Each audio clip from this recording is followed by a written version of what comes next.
We thank you. Thank you, Dr. Sheree Trotter. Thank you, Norman and Barbara. And it was a joy to be in person together in Jerusalem recently because although we have been in touch for a few years now, it was our first time meeting in person. So it was wonderful to have Norman and Barbara come across to Jerusalem and to do some things together. And actually, the symposium.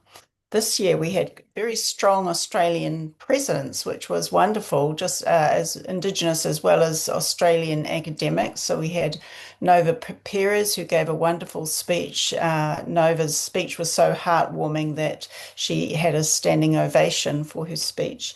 And we also had Lorinda Pele Glanville, who's a Torres Strait Islander, and she did a talk about the significance of the ocean, the Song of the Sea, it was called. And it was wonderful. We had Gillian Gould as well, and also we had, oh my goodness, Shelley. We had Shelley Ben-Giat, Israeli, who's also living in Australia. So it was wonderful to have such a strong Australian presence this time. And, you know, this academic work that we're doing, we feel it's really important because we know that a lot of this anti-Semitism and anti-Zionism, it starts within academia and it filters out from there. And so some of the first projects we've done as an Indigenous embassy is organising these academic symposia. And we've had two wonderful events in the first 2 years of our existence. So really pleased with that. But my topic tonight, I've been asked to talk about settler colonialism, and I will attempt to share, there we go, a slideshow. And this was the topic that I spoke about at the symposium. I'm not going to give that the talk that I gave, but I will attempt to get this going. Right, what is settler colonialism? And and so I'm just starting here with a couple of examples of the outworking of settler colonialism, giving a New Zealand context, and I think it will be very similar in Australia. New Zealand and Australia are considered settler colonial nations, and in fact, the whole settler colonial ideology, a lot of the work was developed by Australian academics. But what I'm showing you here is an article that was written in 2024 by a Maori academic, Tina Ngata, in response to the work that I do and others do of Indigenous people who support Israel. And she wrote this article, Make no mistake, there is no Indigenous support for Israel. And the way that she argues this is that she frames Israel as a colonial project, and anyone who supports that project are colonialists. And so I am considered a colonial Maori. In fact, she accused me of being what was it, a far right activist or something, or a white supremacist. I'm a white supremacist. So the tactic that she uses here is really to undermine the credentials of Indigenous peoples like myself who, oh, excuse me, background noise, who are Indigenous and who support Israel. And of course, in the process of doing this, she is denying the indigeneity of many people because it's not just about support for Israel. It's Indigenous people who embrace Christianity, for example. And there's a lot of Maori who embraced Christianity. There are a lot of Maori institutions and Maori prophetic movements that have been based on the Bible. So, just by way of introduction, this is one example of the kind of outworking of this idea. And I have to figure out how to move to the next slide. Oh, here we go. This is another example. And this is the leader of the Māori Party, Te Pāti Māori, Debbie Ngarewa Packer. And this is a quote from her: "Palestine is the last bastion of resistance against global Western colonization. If Palestine is not free, neither are we." And so it's this idea of the symbolism of Palestine, and it's really divorced from the facts about the situation, the context, the political context, the geographical context. None of that matters. This is all part of this package of decolonization, post-colonization, and settler colonialism. So I will just unpack this settler colonialism idea. And as I go through these bullet points, we will, I'm sure, recognize this for our nations. So the features of settler colonialism, and firstly, why is settler colonialism different from colonialism? Well, colonialism, like colonial studies, developed in the 1950s and 60s, and it described nations which their goal was to extract resources from a country. So Britain going to India, for example, or going into these countries and setting up their administrative organization, as the British did in India. But settler colonialism is the idea of settlers coming from a foreign land, going to another land and settling there, and with the intention of taking over the country, replacing the natives of the land. So settler colonial ideology brings out these features: that it involves seizing land, the displacement and elimination of the native peoples, permanent settlement. And I think we can see and understand where they're coming from here, because we have seen this in New Zealand, in Australia, Canada, the US.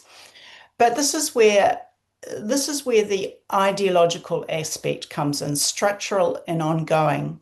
So there's this idea that settler colonialism is not just an event. It's not just that people came and took land or took over. It is a structural, ongoing thing that is happening. And so it is the whole system of Western colonization that is in view in settler colonialism. And they talk about the justification through ideologies. So it might be the ideology of terra nullius, as in Australia, the idea that it was an empty land which justified the settlers coming in and taking over. In New Zealand, it was more framed as a civilizing mission. And so the natives were to be civilized. But the way that settler colonialism frames that is that this civilizing mission is actually a process of elimination, because in the process you are in fact eliminating the native peoples.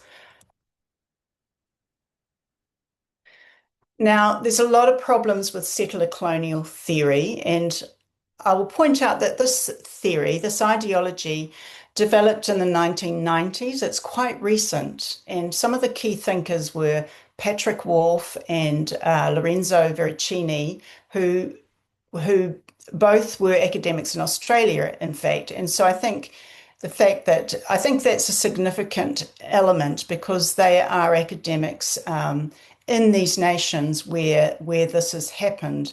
But there's a lot of problems with this theory, and I emphasize that it is a theory. It is a political approach to history. It's using history in a political way with a political agenda. It's what we call presentism. It's taking present kind of issues and imposing those on history, and interpreting history through a kind of political ideology.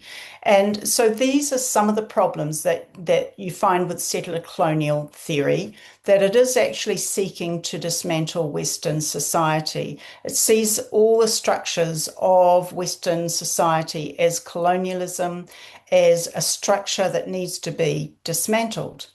And so it's a totalizing dogma. It's like a complete worldview, a complete paradigm at looking at our Western societies and critiquing it and seeking to dismantle it. It's a binary kind of framework where there's the oppressed and the oppressor. There's only two categories, the colonized, the colonizer, and this erases complexity. In reality, uh, there is far more in real history. There is complexity, there is nuance, there is contingency. You will have colonizers who were dominating, but you will have those settlers who came who were just poor immigrants who came to find a better life. They weren't coming to dominate or to take over, but simply to mark out a life for themselves. And they came from the other side of the world to a nation like New Zealand and found themselves in a rugged land with very little modern conveniences, living in shanties. And it certainly wasn't the ideal kind of life that they were sold. And so these are some of the complexities that this kind of ideology doesn't take into account. It doesn't take into account, for example, that prior to colonization, the Maori world, I'll talk about the Maori world, which I'm familiar with, wasn't a perfect world. We had slavery, we had cannibalism, we had a lot of tribal rivalry. This it certainly wasn't perfection, and so if you're talking about power, there was certainly power difference within Indigenous society, but settler colonial theory just ignores all of that complexity. It denies Indigenous agency. So it denies the fact that, in my context as Maori people, we chose to engage sometimes with the modernity, with new ideas, certainly with literacy. Maori took up literacy very quickly, even Christianity. Many Maori adopted Christianity and made it their own. So this kind of ideology denies that. It likes to see the Indigenous as the oppressed and keep them in that role of being the oppressed. And so it has these problems of overgeneralization, homogenization. And the tensions with Indigenous studies is the fact that settler colonial theory centers the settlers. It doesn't center the story of the Indigenous people. And so that's another problem with it. And of course, what the settler colonialists like to do is they see Israel as the epitome of a settler colonial nation. Israel's the poster child. And of course, this is problematic. If you know Israel's history, you will understand that the Jews have a historical connection to the land, which is over 3,000 years. Of course, they are the indigenous people of the land. Under settler colonial theory, you've got this powerful broker, I suppose the imperialist, the imperial force like Britain, and that is the metropole, is the imperial force or the imperial power that goes out to a foreign land to settle it and goes out to settle and take over. Well, that story doesn't fit the model of Israel's settlement. Because the Jews were in exile, they were a persecuted people. The Zionist movement in the 19th century, a lot of the motivation and the push was the persecution in Russia and Eastern Europe. And even with Herzl, beginning the Zionist movement, he was also motivated by the anti-Semitism that he experienced in Europe and what happened in France with the Dreyfus trial, etc., etc. So this whole idea of settler colonialism doesn't fit the Jewish story. And this is one of the problems with settler colonial theory, is that it just rides roughshod over history and doesn't allow, it cherry picks the history to fit its political theory. In the case of Israel, Israel was established upon a sound legal foundation with international recognition. And it doesn't also take into account the complexity of the conflict. It doesn't take into account that Israel is fighting against Islamist terrorist groups that want to annihilate it, that have genocidal intention. All of that is ignored. Israel is just seen as the aggressor and the Palestinians as the oppressed. And so I've written some articles on this where I draw some kind of likenesses to religious cultic tendencies in the settler colonial ideology. So if you're thinking about hermeneutics, the interpretation of the world is through this device of power. Power is the hermeneutical principle. You examine the world through this notion of who has power and who doesn't have power. Hence, they come up with these binary ideas of the oppressor and the oppressed, and the powerful and the powerless. So, power is the hermeneutical principle. It's the way they interpret the world. What is the original sin? It's the act of invasion. And of course, they say Patrick Wolf says that that invasion is an ongoing event. That settler colonialism is ongoing. It's not just that original sin. It's an ongoing problem. Garden of Eden. Well, prior to the act of invasion, which you could see as the fall, they seem to have this notion that life was perfect beforehand because they don't pay any attention to what life was like beforehand. So settler colonialism depends on there being a settler and a native in its framework. And so the fact that, as I've explained, that with Indigenous communities, you will have these power dynamics. Well, that's irrelevant because there's no settler involved. So these are some of the problems with the whole ideology. Saints and sinners, it creates these categories and these acts of penance, these ritual acts. So sometimes it may be land acknowledgements that you have to do. And recently there was a British organisation, an educational institution that was demanding or stipulating that if you wanted to present a paper that you had to do a land acknowledgement for whatever land you might be on, especially if you were on a settler colonial nation land. The Treaty of Waitangi, there's a list to be a good New Zealander is that you tick off this list of whether you are keeping to the Treaty of Waitangi, which is the treaty that New Zealand is based on. So you have these acts of penance and these ritual acts, which I guess is meant to absolve you or make you feel better about being a settler if you are a settler, not an Indigenous. But there's no redemption, and this is what I see as the one of the flaws of this ideology. If you're interested, I've written a couple of articles, done videos which are on the website. This was one I did which covers some of the material we've just looked at, and this was another one that deals with Israel in particular. This was a recent one, which is a kind of a summarized version. It's on the Times of Israel website. It will go up onto our website soon. So this is a summarized version of the paper that I presented at the symposium. And all of the presentations at the symposium will be going on the website, and on YouTube. We have a YouTube channel.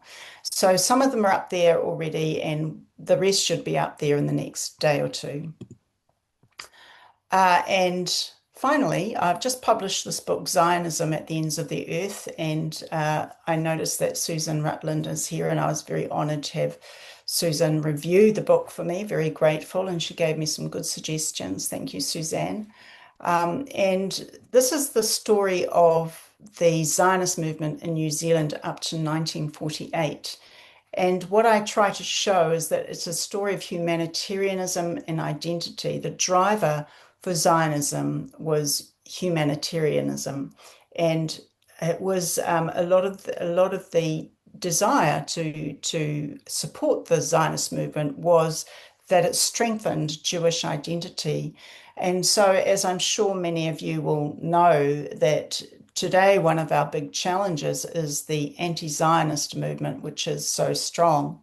And I would like to recommend to you actually a couple of two or three academics who are doing great work in pushing back against the anti-Zionist movement. And two of them have presented at our symposia already. This year we had Adam Louis Klein present, and Adam has started a movement called Movement Against Anti-Zionism. And I would recommend that you look him up, because what he's doing is creating new language around anti-Zionism and how to recognize it, how to understand its operation, and how to fight back. The other person is Naya Lekt, who was grew up, I think, in the Soviet Union. Two of them, Naya Lekt and Isabella Tabarovsky, they both grew up in the Soviet Union, so they really understand and can see that what is happening today with the anti-Zionist movement had its roots in the Soviet movement, the Soviet Union rather, in that Marxism that came out of the Soviet Union. And so Naya Lekt has started an organization called Stop Anti-Zionism. And Isabella has just released a book called How to Be a Refusenik. It's for students. And again, it's taking the inspiration from the Refusenik movement in the Soviet Union, and it's giving especially young people tools to know how to fight back against this anti-Zionism that is so prevalent. And so I think I will leave it there. And the rest of the slideshow actually talks about Jews as an Indigenous people, but that's not the topic for tonight. But I'm sure I expect that you all understand that Jews are the Indigenous people of the land of Israel. This is one of the big things that we like to discuss. And maybe Barbara can help me stop sharing. I'm just struggling to find my cursor at the moment.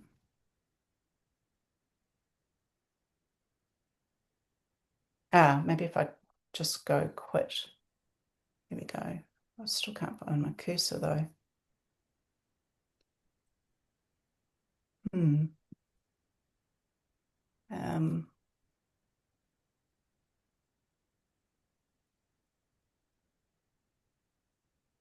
there we go. Well,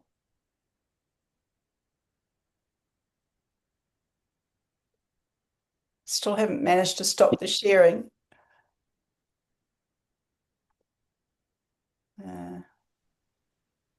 You asked me to stop the sharing?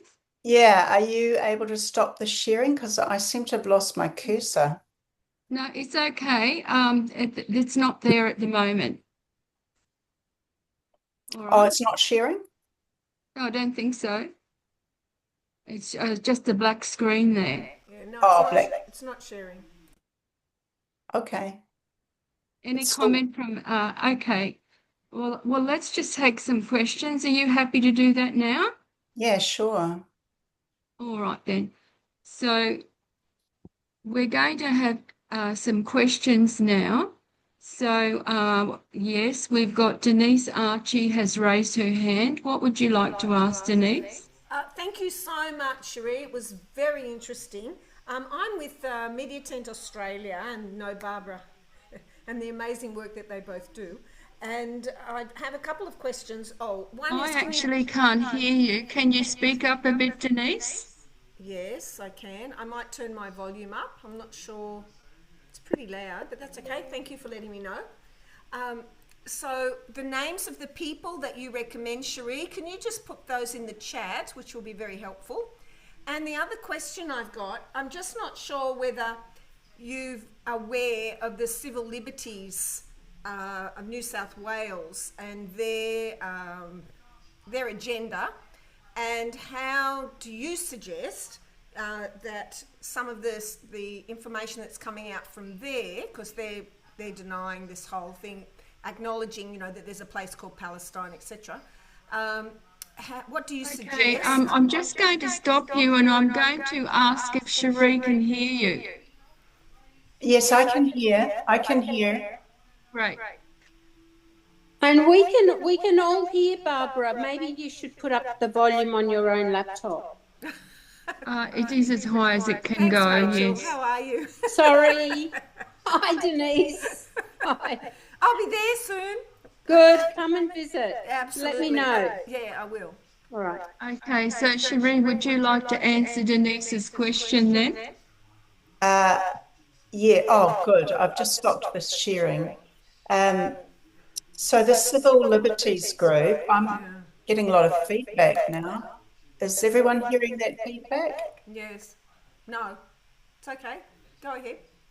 Okay. It could be because there's two Sheree Trotters. Hmm. Never mind, go ahead. Yeah, I don't think so, but yeah, maybe. Uh, so your question about civil liberties and these people are denying, what did you say? They're denying, They're two things. One is they're carrying on about Palestine, a place that doesn't exist, and the other thing that they're talking about is denying the Indigenous rights of Indigenous Israel. It's not it's and Zionism. That Zionism isn't anti-Semitism and etc. I mean, it's a real concern because yeah, they're couched as civil liberties, which they're not. right. Yeah. Yeah, I'm just trying to think. There was I met with Michal Kotler-Wunsch, and she's part of an organization. She's leading up a new organization, which is International Legal Forum, I think. And so she is trying to use law to combat these kinds of things. So I'll put her name in, and that might be something that's worth looking into. It's kind of tricky dealing with organizations like that. They have their agenda, they have their talking points, and often engaging is not actually going to do much. And so I think we have to be strategic about where to put our effort in fighting anti-Zionism, and I think it's worth thinking about anti-Zionism because, and this is something that Adam Louis Klein has been putting a lot of thought into, is that anti-Zionism is different to anti-Semitism. The things that drove anti-Semitism, uh, anti-Zionism is different. And the way he puts it is that it functions on these labels: colonialism, genocide, apartheid. His strategy is that you don't actually engage with the arguments because that's not what the accusers care about. You can give them all the arguments in the world, it's not going to make a difference to their thinking. His strategy is that you just point out to them, you show them what they are doing, that they're actually engaged in a hate movement, that anti-Zionism is a hate movement. And so it's very interesting because he's come up with this new strategy for dealing with these things. I don't know if that's helpful at all. Thank you. If I can have his name, I'll reach out to him as well. So that'll be great. Thank you. Yeah. Thanks very much. Okay, thank you. So can we have another question? Just put your hand up.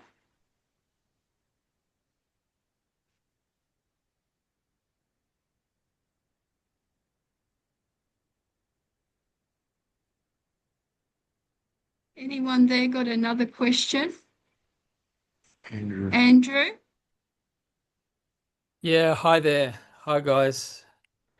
Hi. I just yeah,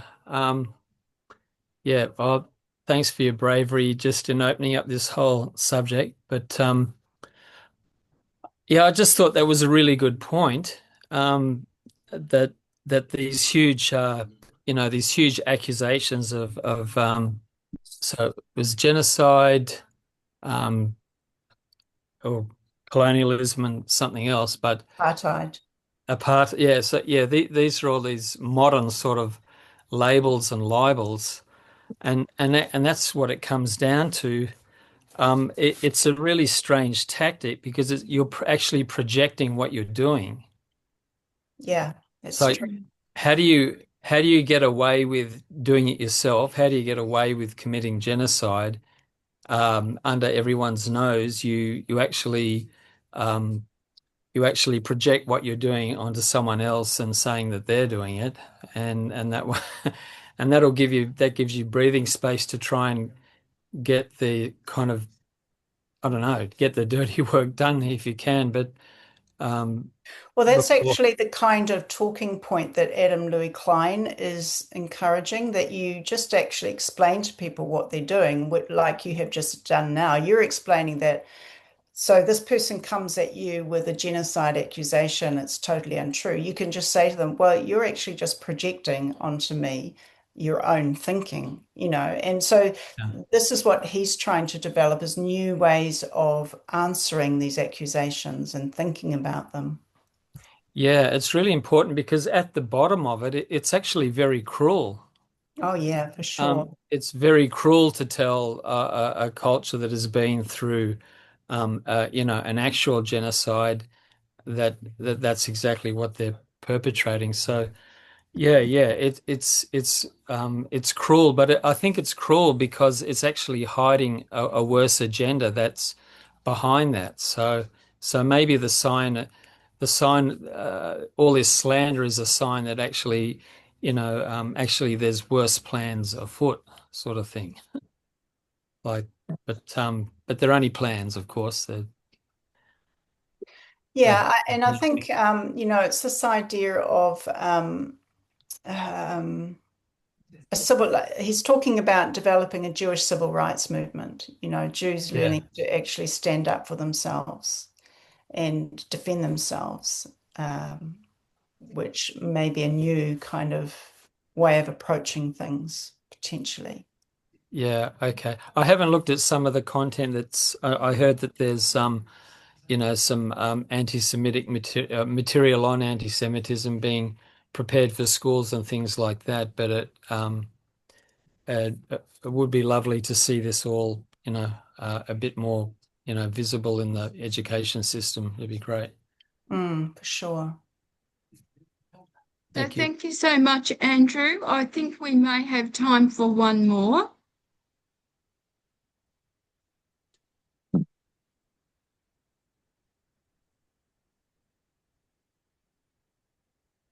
Rachel,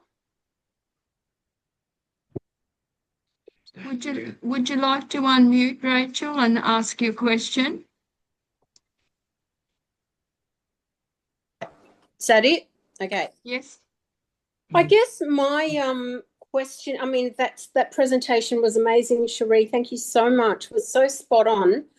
I guess in light of the fact, like,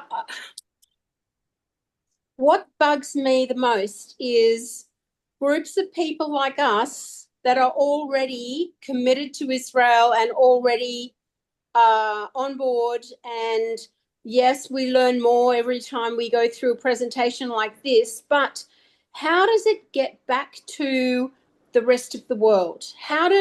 What is the next step? The information you presented, Sheree, teaching us about what exactly is settler colonial and what's the difference between settler colonial. I actually didn't know till this second the difference between settler colonialism and actual colonialism, which considering I live in what is now considered a colonized country, and I'm probably a colonizer, even though I myself was an immigrant. Well, yes, I came here when I was two to Australia.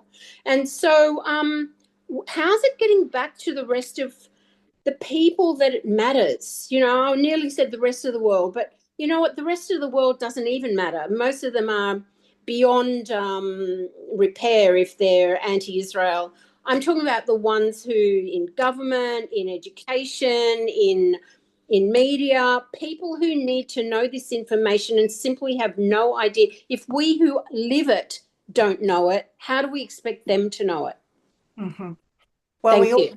We all have a voice and we all need to use it, and we all have our spheres of influence, and people like myself and the Millers, we're working in these areas trying to educate. And if you don't feel that that's something you can do, or you could support others who are trying to do this, what we're doing with Indigenous Embassy, what the Millers are doing with their educational projects. So I think, yes, we all have a field of influence. We all have friends or families or people we can talk to. And that's the starting point. But beyond that, then look for those who are a little bit further out, who are doing the work. Like these new movements I've shared with you tonight. I'm pretty excited about what Louis Klein is doing, and what Naya's doing, what Isabella's doing, because they're giving tools. So let's amplify what they're doing on social media, for example. Most people are on social media. This is where young people are. Even if it's just liking something, sharing something, something, creating something, or helping to fund others to do that. There are ways that we can all make a difference, but it does require everybody to do something or to look for ways of helping others to do it, I think. And we have big plans for Indigenous Embassy. We've done 2 academic symposia. We're going to make this an annual event. We're putting all our content out online on YouTube. This is all educational stuff. We want to spread this work. I would love to do symposia in lots of different places around the world, and it all helps to just educate our people. I spend a lot of time, my husband and I, this last year, we've done a lot of meetings around the country, just educating, going to small meetings, bigger meetings, but we're just keeping at it. I've got one more question before we move on. Okay, have you got time, Sheree, for one more? Okay. Have you connected in with Nova Peris at all? Yes, Nova came to the symposium this year. She gave a wonderful speech, and I also went to Beersheba. Sorry, there's a bit of feedback. I went to Beersheba, she was there, and she also came along to the march. So we connected in Israel with the events that we'd organised. And how is it that there are very few, from what I've noticed, of the Indigenous community speaking up in support? I mean, there's a handful that you can name. What do you think's the block of that group? Okay. I'm just wondering if my friend could, the other Sheree Trotter could mute, and that might help with the echo. Hello? Oh no, the echo's still there. That's quite a big question to answer. And is everyone else hearing the echo, by the way, or is it just me? It's okay, Sheree. It's okay? Just work with the technology. I think Sheree, you might be logged on twice on 2 different devices. Okay. Right. All right, if we can just let Sheree answer, because it's a few hours later in New Zealand and she does have to go. Yeah, so look, it's a bit distracting, sorry.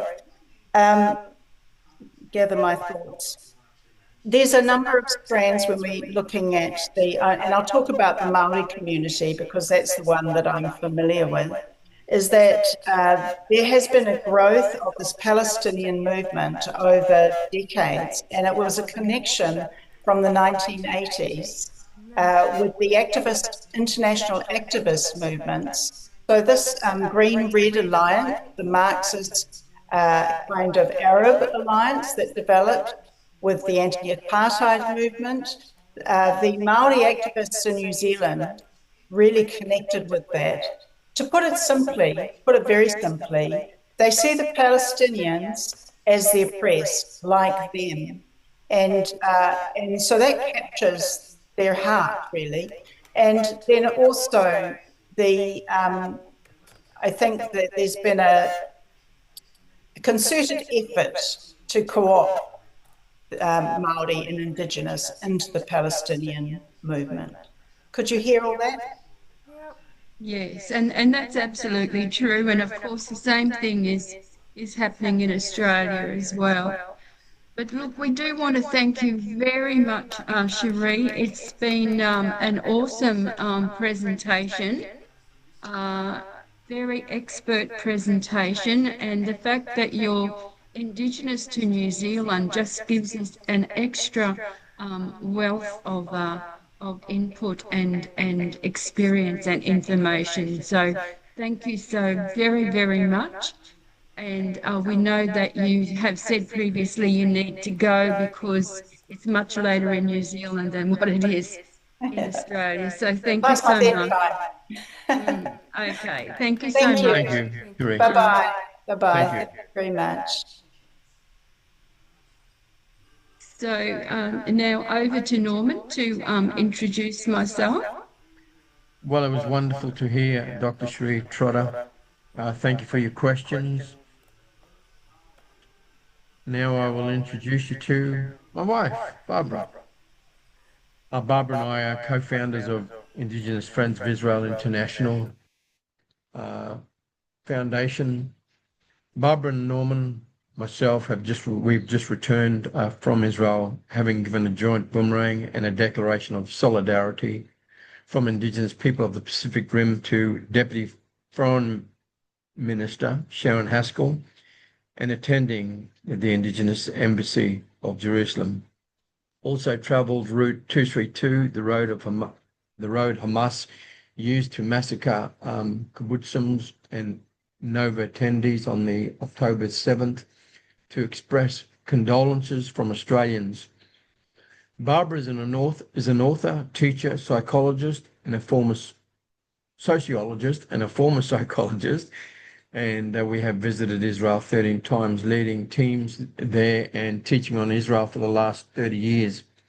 We founded the Indigenous Friends of Israel in 2017 and have developed a school anti-Semitism education project to help stem the rising tide of anti-Semitism in Australia since October the 7th. Anti-Zionism is the new anti-Semitism, and a major tenet is the charge of settler colonialism against Israel, along with charges of apartheid and genocide, all false. As a major challenge in our university here, it has captured academics in our next generation. And so now it gives me the pleasure to introduce my wife, Barbara Miller, to share with you. A question time also after Barbara finishes. So thank you so much, Norman, and thank you to everyone who has attended, because we know how busy you are. And I want to say at the outset that I'm not against Palestinians or Arabs. And Norman and I have hosted a Sons of Abraham conference in Sydney in 2015 and Jerusalem in 2017 to bring together Jews and Arabs, and we had Palestinian speakers. We sympathise also with refugees from Israel and also the Jewish refugees from Arab lands and Indigenous people worldwide who have suffered through settler colonialism. So that's just by way of introduction. But I think it's important to let you know that there is a new kid on the block, and that is anti-Palestinian racism. Now, I first heard this at the Islamophobia envoy when they gave their report recently. And I thought, my ears pricked up. I thought, I haven't heard that term before. So I had a look at the Australian Human Rights Commission, and sure enough, they are using that term as well, anti-Palestinian racism. And then Norman and I they've got an anti-Semitism task force, actually, believe it or not, because they haven't been very helpful in that area. Anyway, Norman and I recently were at the Anti-Semitism Collab in Sydney, and at the end of that, the J7 nations attended. Now, these are the 7 largest diaspora Jewish nations in the world, including UK, Germany, France, USA, Canada, Argentina, and Australia. Australia has got the worst rise in anti-Semitism of all those countries, which is one reason why they're meeting here this year. But they attended the last afternoon of the anti-Semitism collab, and they actually mentioned anti-Palestinian racism, calling it APR, and they said it comes from Canada.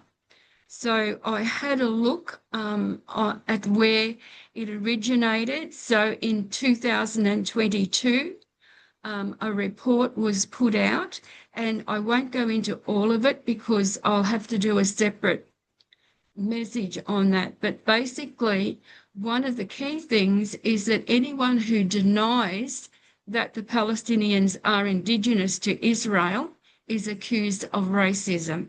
And I can assure you that there's much more. Now, that is not going to stop me saying that the Jewish people are the ones who are indigenous to Israel. So I'm actually predicting that there's going to be some cases coming up at the Australian Human Rights Commission where people are taken to task for saying that the Palestinian people are not indigenous to Israel. So watch this space. Okay, now regarding colonisation, it's been something that's been around a long time, as you might know. From ancient times, in fact, there have been many empires that have settled many areas belonging to Indigenous or original peoples over the centuries. It's not new at all. And in fact, there's been a lot of colonisation that has been perpetrated by Arab Muslims over the years as well. And that's a different subject as well. I'm just flagging it. But so colonisation has also been occurred at the hands of Christian countries, at the hands of white people and black people. So it's a fairly universal phenomenon. So what's happening now is we have a variation of it called settler colonialism, which Dr. Sheree Trotter has outlined very, very well. Now, it's aligned with critical race theory, which is a Marxist theory. You'd be aware of the Black Lives Matter and all that's attended to that. But the focus with settler colonialism is actually on colonialism by white people against black people or people of colour. That's the new term in the US, people of colour. So anyone who's non-white. So, and in particular, they're focusing on British colonialism, places like USA, Canada, Australia, New Zealand, for example, who are seen as good examples of settler colonialism. Israel actually doesn't really fit this very well at all, because they say it was settled by white Europeans and they displaced Palestinians who are people of colour. And now I'm going to unpack that later on, but that is where people are coming from. It's gone right through academia, which means the next generation have been fed on this, the next generation of leaders of all our institutions. So it's a very serious issue, and it's been aligned with Zionism and anti-Zionism. So Australian Patrick Wolfe was one of the key people developing the settler colonialism idea, and he published a paper in 2006 called Settler Colonialism and the Elimination of the Native in Genocide Research Journal. So he's aligned it with genocide. And so this is one of the reasons why we have the outrageous charge against Israel of genocide in Gaza. And I'm not going to go into all the reasons now why it's not a genocide, and that'll have to be another message because we can't fit it all in now. But the important thing about it is that whole chant of the river to the sea is a genocidal chant, basically removing all Jews from Israel by force or whatever other means. so that the nation of Israel can be taken over by Palestinians.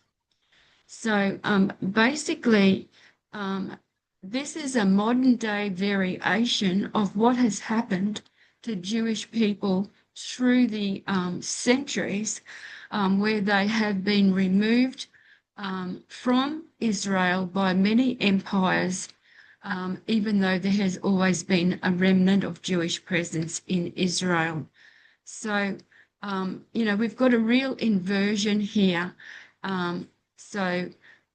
It's the pro-Palestinian movement calling the Jewish people genocidal, and yet they themselves have this genocidal chant from the river to the sea.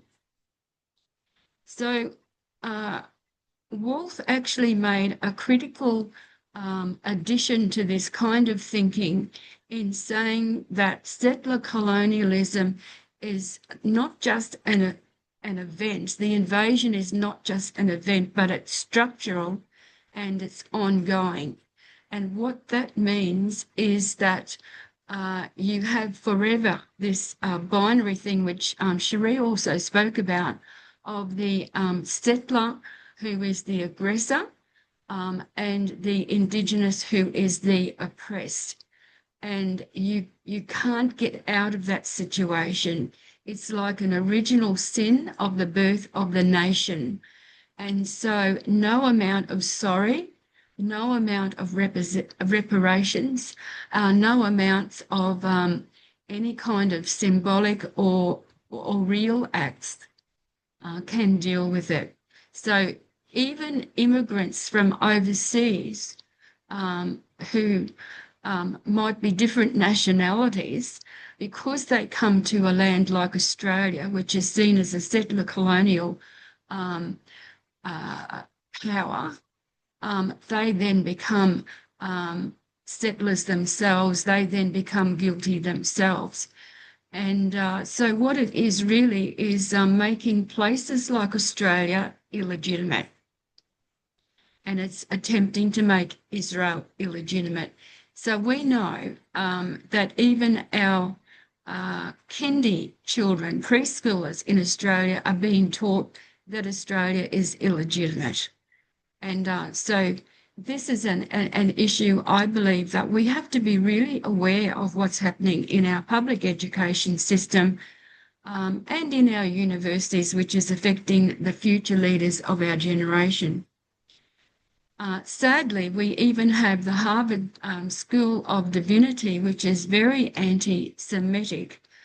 They have Palestinian Christians giving lectures saying that the settler colonial theory is now a settler colonial theology, and they have built a whole theology around it.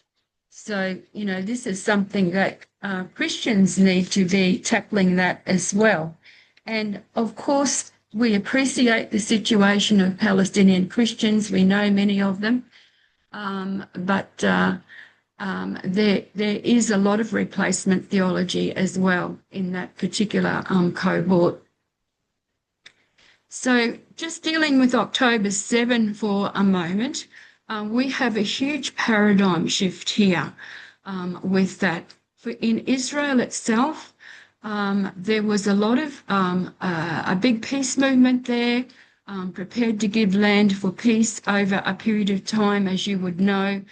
Many of the kibbutzim who lived just inside the border of Gaza, and sadly we were there recently, as Norman said, and see the devastation at Kfar Azar and Beery and the Nova Music Festival, which is absolutely heartrending, and went down Route 232. But what I want to say is that they were peace-loving Israelis who purposely lived inside the border so that they could be in regular contact with Palestinians or Gazans, provide them with work. They, take them to hospital and wait hours for them and bring them back home. They took Palestinian people into their their lives, into their homes, into their hearts, and were mercilessly slaughtered. So the appetite for a two-state solution is very low in Israel, understandably. But this paradigm shift is worldwide as well among the nations, because basically pro-Palestinians are boasting that we'll never get back to October 6th again.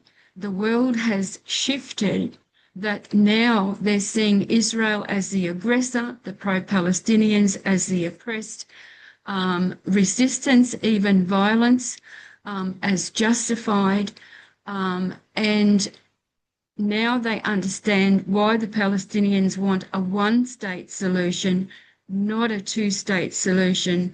They want all of Israel from the river to the sea, with no Jewish people to be able to live in their ancient homeland. So they really are relishing this huge change on a world scale. And so I think it's important to say that Marxist theory is settler colonialism as a Marxist theory is not just academic. We're seeing it on the streets of the nations, of the capital cities around the world.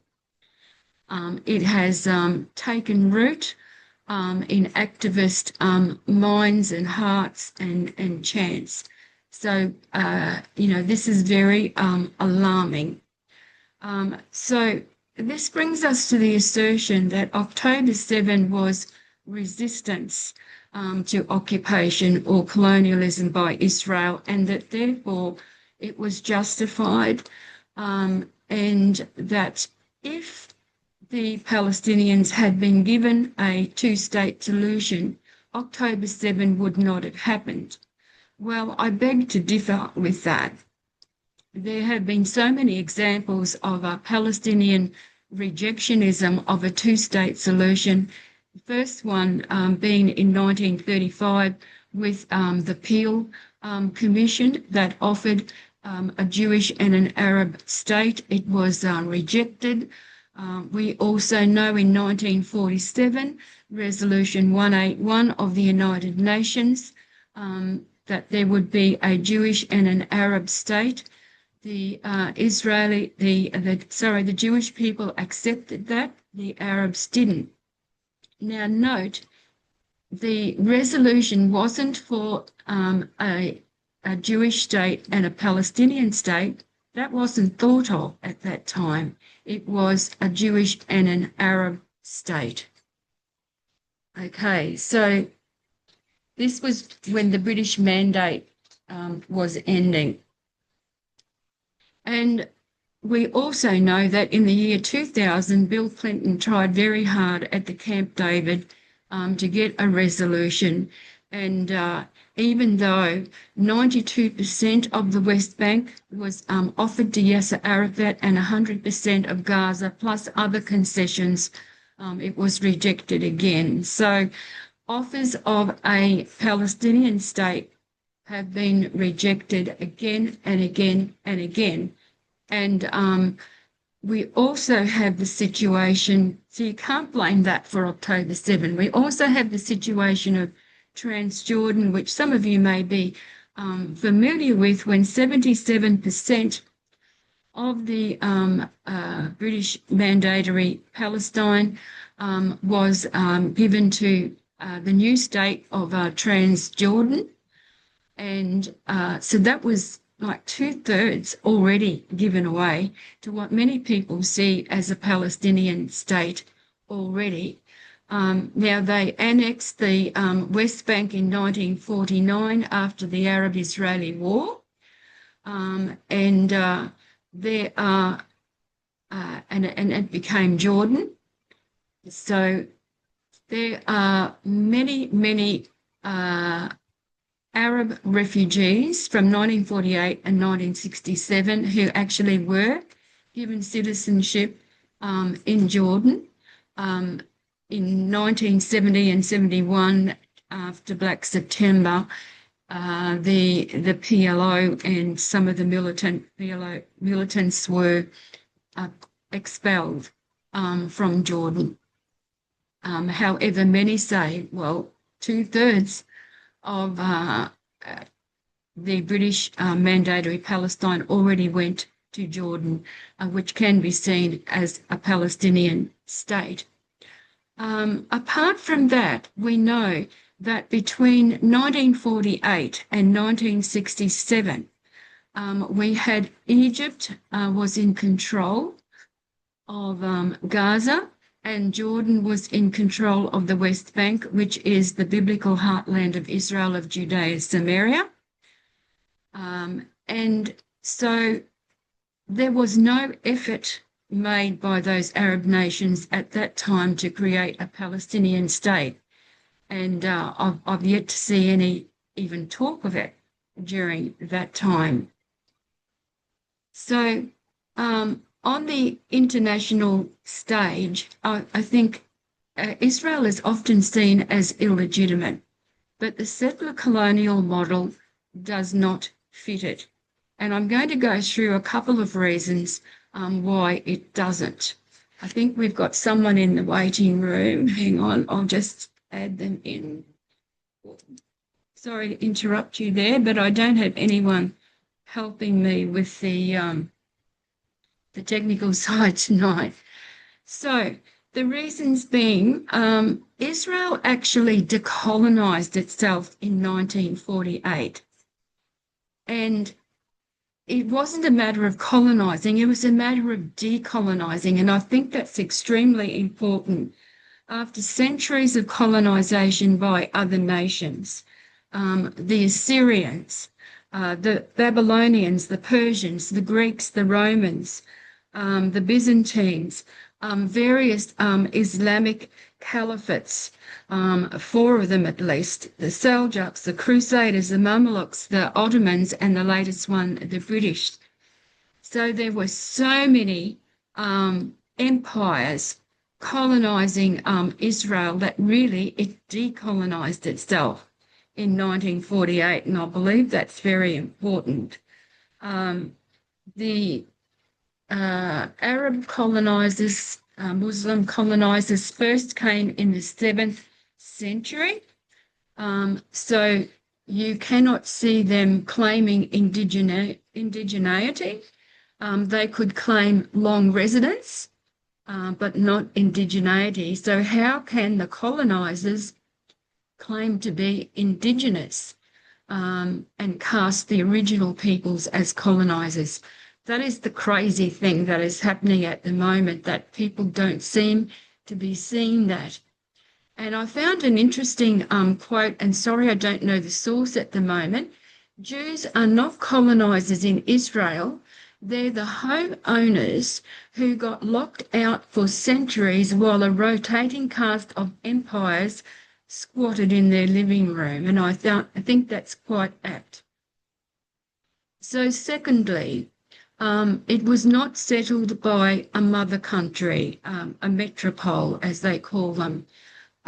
Even though we have Jewish settlers from European lands, they came there not from a mother country, they came there from lands in which they were minorities that were persecuting them with pogroms and later with the Holocaust.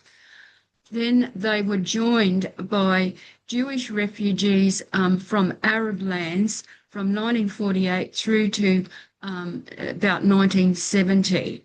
And mind you, there were a larger number of Jewish refugees expelled from Arab lands, up about 850,000 to 900,000, compared with the Arab refugees from Israel that happened in what they call the Nakba. That was about 750 to 800,000. Some of them were displaced by war, and some of them were told to leave by the by the Arab nations who started the war because they believed they would win quickly, and then the Arabs could go back. And that's been a sore point ever since. So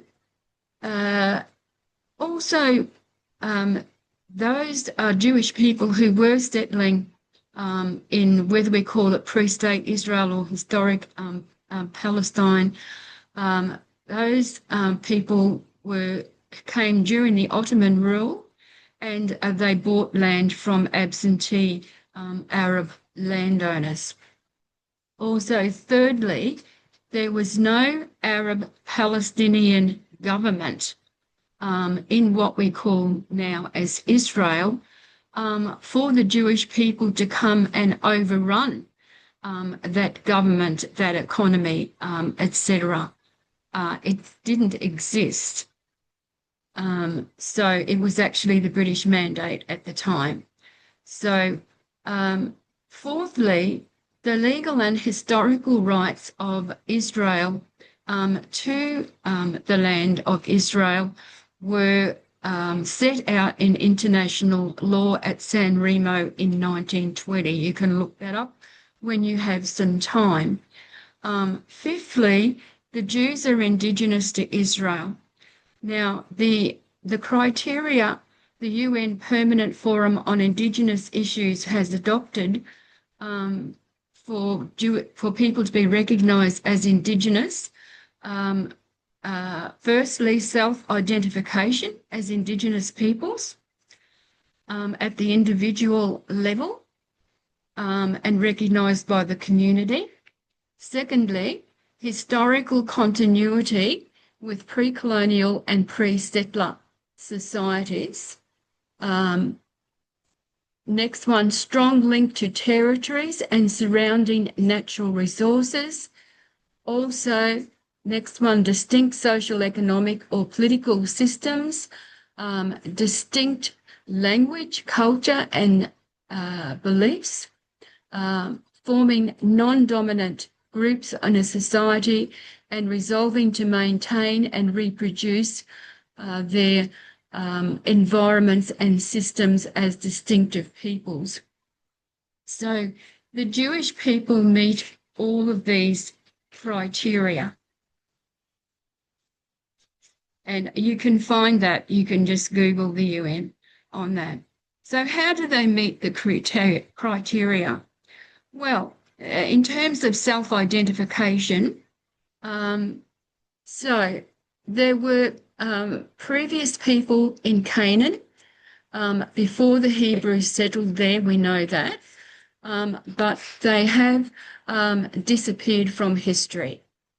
And some of that has been through assimilation.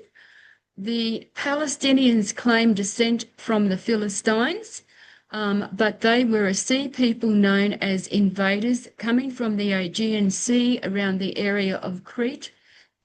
They disappeared from history also with the Babylonian onslaught on Israel. It also affected the Philistines. And so they disappeared into history as well, probably through assimilation. And we know that the Palestinians are Arabs.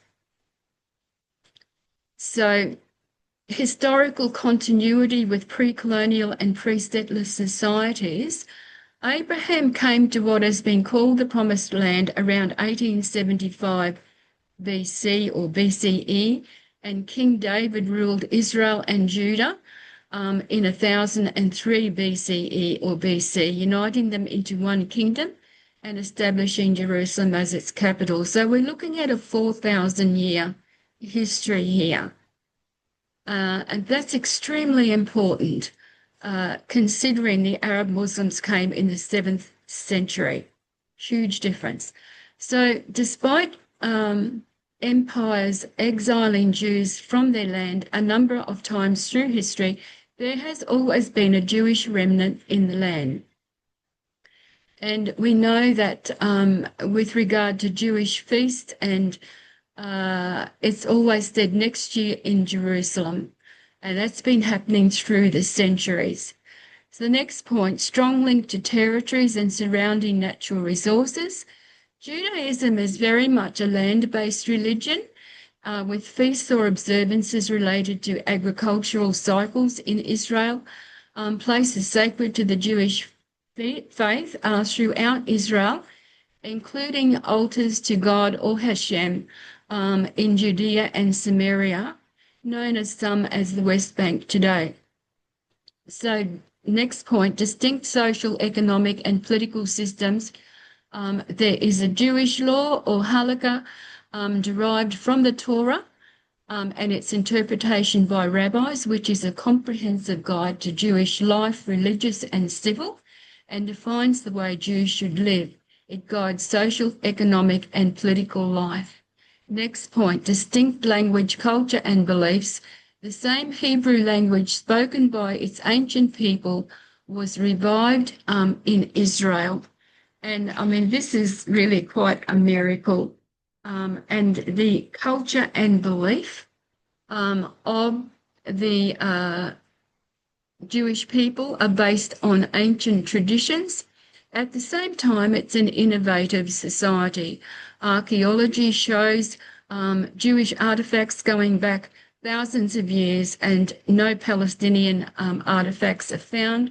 Also, Jewish history is found in the Bible, Josephus, and other places. Next point, form non-dominant groups of society. Jews have been the non-dominant group in many of the places in the world that they have been exiled to after being expelled from their homeland. But now they have returned, they have self-determination, and this is and should be the aspiration for inspiration for Indigenous peoples. Next point, resolve to maintain and reproduce their ancestral environments and systems as distinctive peoples and communities. Israel has done an amazing job of reviving language, customs, and way of life because it's been preserved through the generations by Jewish people who've passed down the values, beliefs, and religion to their descendants. So all of these points, I think, demonstrate extremely conclusively that the Jewish people are Indigenous to the land of Israel. And as the Indigenous Friends of Israel, we're going to be pursuing that even more in United Nations forums. So please help us do that in any way that you can. Now, I've just got a few more things to say in finishing, is that there, as you know, there's been an increase in anti-Semitism since October 7. We have seen this increase, even though Jews were the victims, they have been painted as the aggressors. In Australia, we saw the demonstration against Israel on October 9 at the Sydney Opera House, even before Israel had responded, and even while they were still trying to clean up terrorists who were running around. The Australian government, for one, did not express any sympathy with Israel, and also did not, and told Israel to show restraint. So there's been an inversion of truth and good being called evil and evil good. And even though Israel has been seen as the aggressor, even though it's been defending themselves. So have we seen this before? In 1933, Time magazine featured a picture of Dr. Goebbels on its front cover. He was a German Nazi, one of Hitler's closest followers and the chief propagandist for the Nazi party. Under Goebbels' image was the quote, "The Jews are to blame." So it's not new. They've been a scapegoat through history. And we know the result of that terrible campaign, with 6 million Jewish people killed in the Holocaust. And unfortunately, as you know, October 7 was the worst massacre of Jews in one day since the Holocaust. So it would be laughable if it wasn't so serious, but this inversion is so bad that the Palestinians are the new Jews, read victims, in social media posts, and the Jews are the new Nazis, read oppressors. That the Holocaust of 6 million Jews should be treated like this shows how twisted this anti-Israel rhetoric has become. So I just want to mention quickly the weaponization of social justice, because there are people on our streets and in other places in our nations who may have good motives and who have been tricked or seduced by this propaganda. So there are people, we all want people to be treated fairly and justly, and there has been a weaponization of social justice. So a convenient narrative, the Palestinians are indigenous, Israel has stolen the land off them by European Jews. So this is part of that weaponization of social justice. Now, quickly about the Palestinian state and Palestinian identity. The Arabs living in Israel pre-1948 were not called Palestinians. You can see and I mentioned before about the UN petition. Some say that it was an identity assumed in 1967 after the Arabs invaded Israel again, and Egypt lost Gaza to Israel and Jordan lost Israel to the West Bank. Others say that it was in 1964 when Yasser Arafat started the PLO with the influence of Russia, who wanted a proxy in the Middle East to destabilize it. Some see it as a rebranding exercise, but it's worked very, very well with Palestinians believing and adopting this identity. You know, I've spoken elsewhere that I think the Palestinians who say that they are Philistines, they actually are taking on the spiritual identity of the ancient Philistines, ancient enemies of Israel, because they're not physically descendant, but they've taken on that spiritual identity. So in British Mandatory Palestine, established in 1922, Jews and Arabs could both be called Palestinians. Palestine was a geographical entity, not a Palestine state, and it was named after Syria, Palestina in 135 AD by the Romans. As many of you would know, after the Bar Kokhba revolt by the Jews, to remove the Jewish connection to the land. I'll have to wash my time. Yes, I'm going okay. A little bit more. So anyway, so what we're looking at here is that whether it's the Marxist, whether it's social justice activists, whether it's Islamic fundamentalists, whether there's neo-Nazis, the settler colonialism and anti-Zionism is a very convenient tool. And also they are, even though they both have Marxism and Islamic fundamentalism, both want world domination. And so they're friends for the moment, allies for the moment while they work on that, but the kind of world they want is very different, and I won't go into that more now.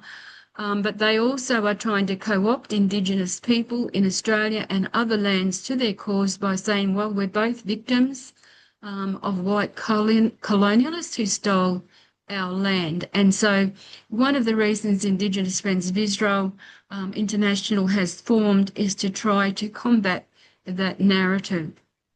So some of you may have heard of the horseshoe theory of anti-Semitism, and that's basically saying we've got we've got the far right, the neo-Nazis, we've got the far left, the Marxists, and they're pushing the same barrow at the moment. And recently we had 60 neo-Nazis outside the Parliament of New South Wales with a big banner, "Abolish the Jewish lobby."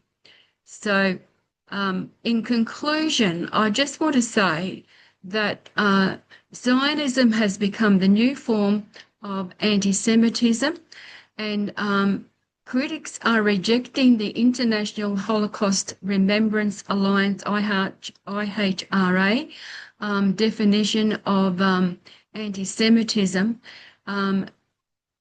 that basically says it's okay to be critical of Israel as long as you apply the same standards to it that you would apply to another nation. Because if you don't, it's double standards and it's anti-Semitism. So anti-Zionism is definitely the new form of anti-Semitism that we have to deal with. And one of the tools associated with it is settler colonialism. So the theory of settler colonialism traps the supposed aggressor and supposed victim into a never-ending cycle of antagonism without hope of resolution or reconciliation, and promotes and justifies violence. And so we need a better way. So thank you very much for listening to me, and we open it up for questions. Thank you. So who would like to ask a question?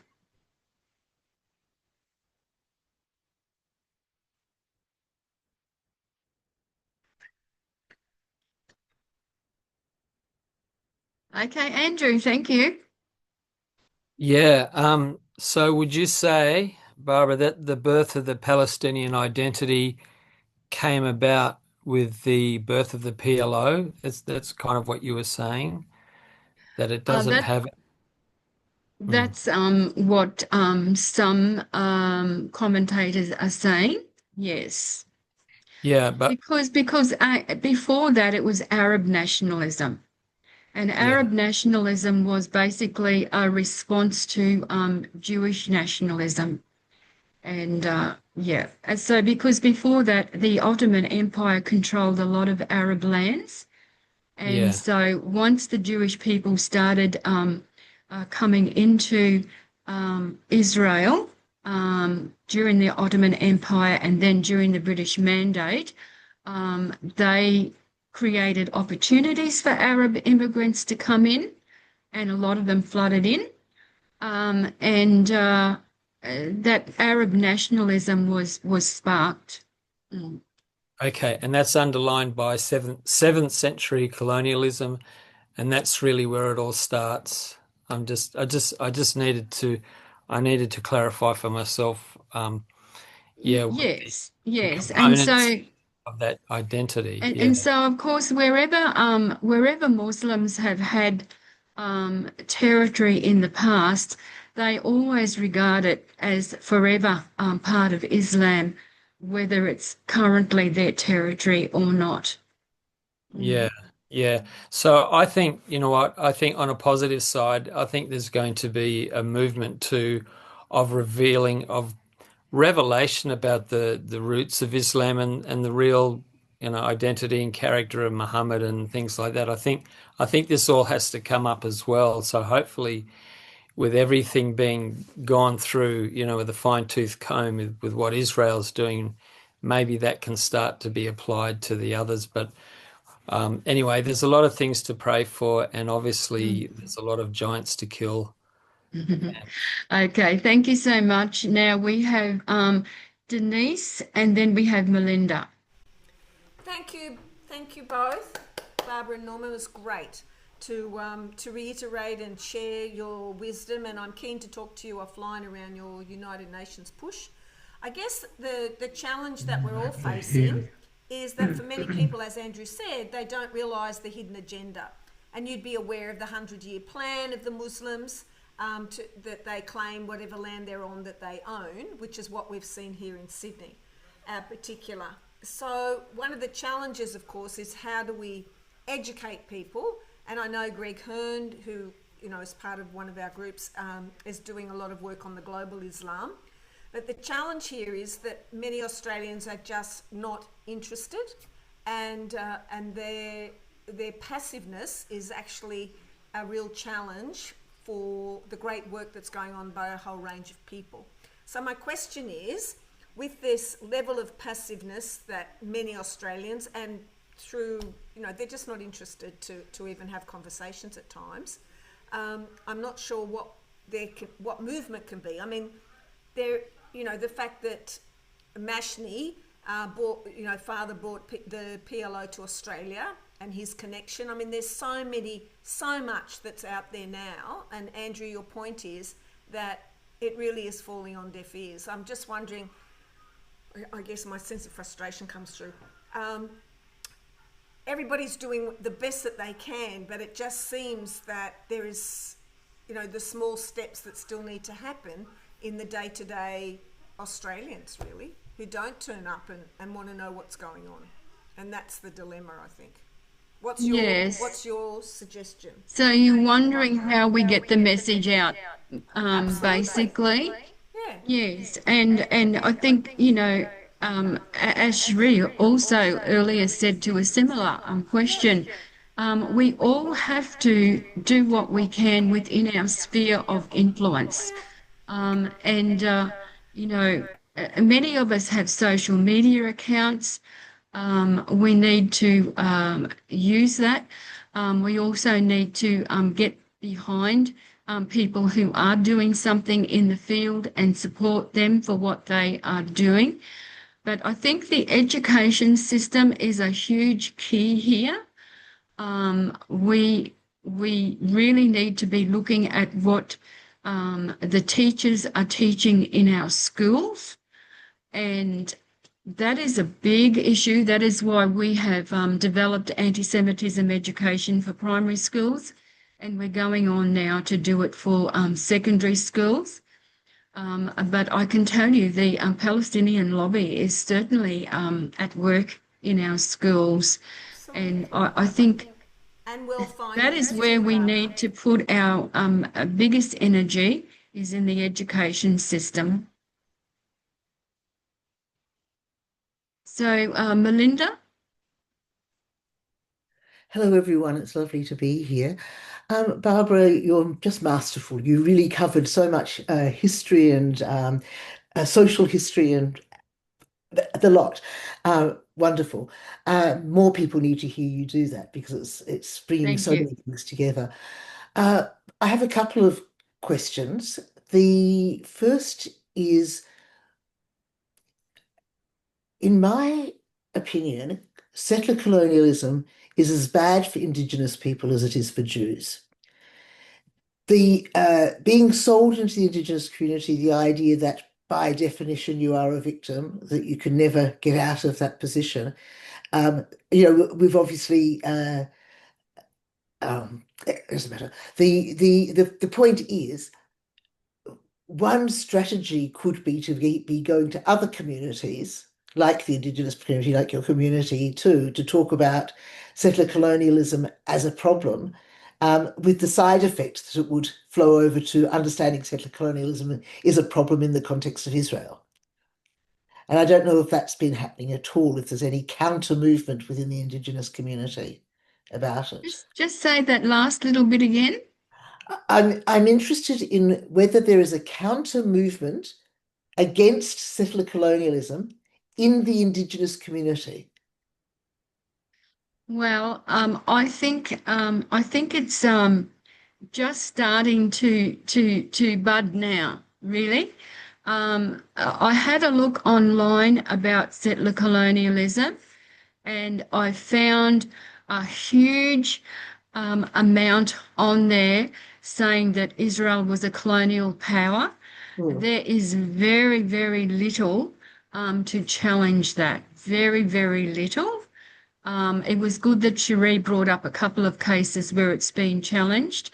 And we also have a Zoom tomorrow morning at 9 o'clock Australian time, where we have Dr. Michael Weschler from Chicago, and he is absolutely amazing. And he's going to be talking about this topic as well, including a Canadian First Nations person. But the pushback is only just starting, I would say. So we need a lot more academics and a lot more activists and a lot more educators who actually start to talk about this particular area, and people who are good at social media who can just do those quick little grabs as well. We Yeah. need it.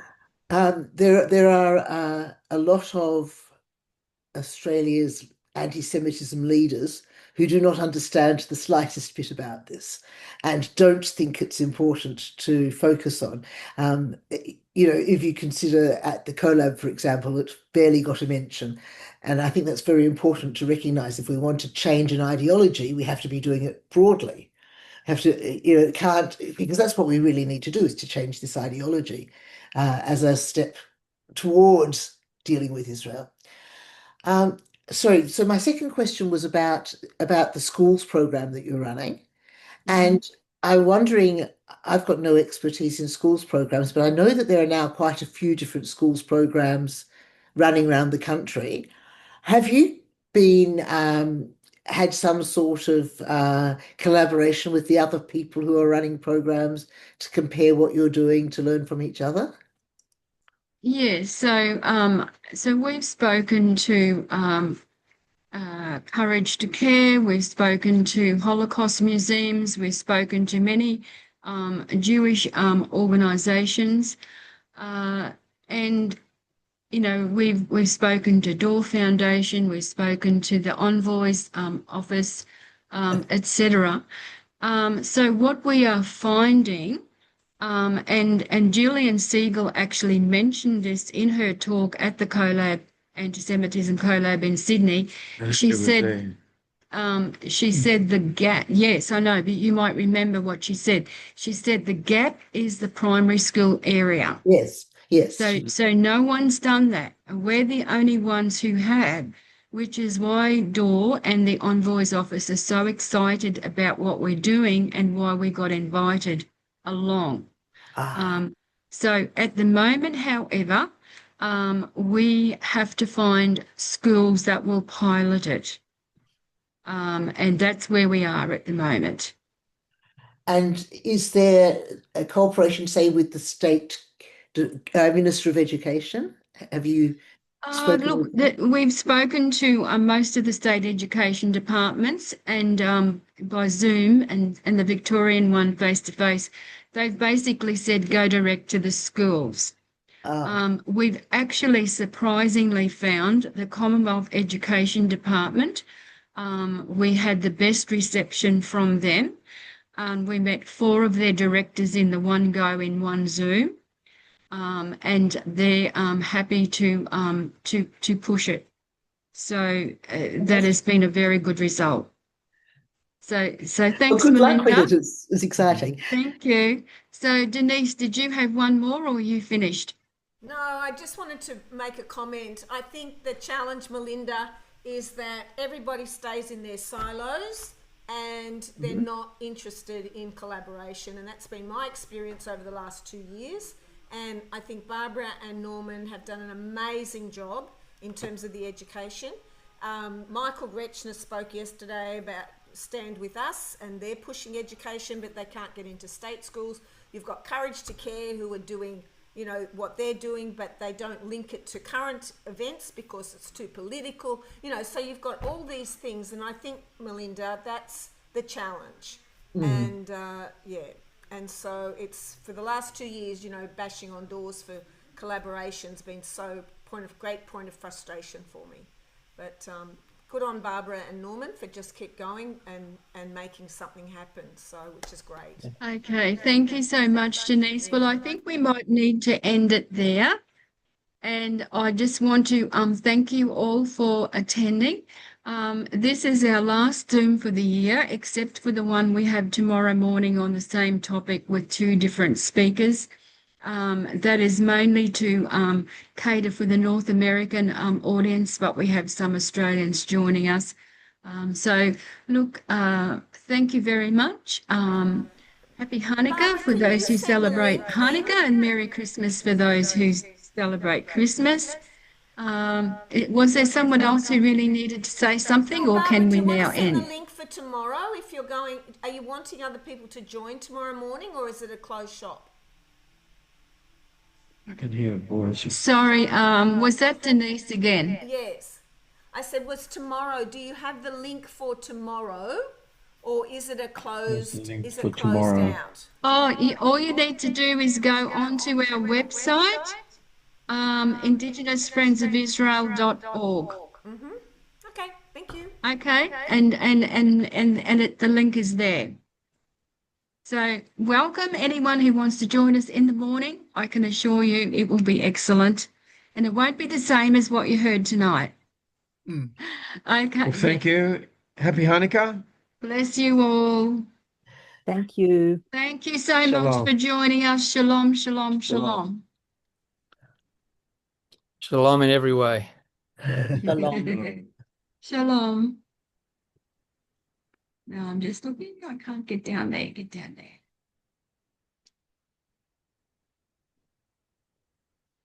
Oh, I don't know.